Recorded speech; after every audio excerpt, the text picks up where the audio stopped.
तो इसलिए कि नाम ही नहीं ले रहा है।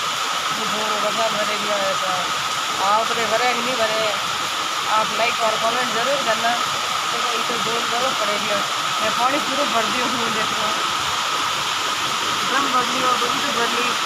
तो बाजू पानी पड़े दिया है, नहीं तो घट पानी हाँ दिया है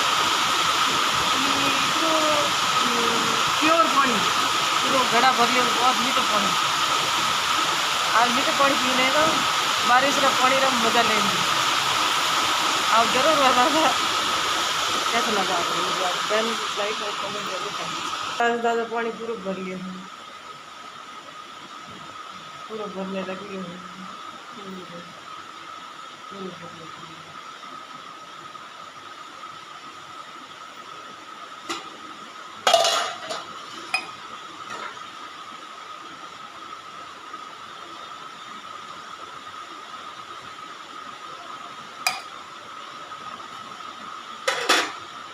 मीठो पानी है।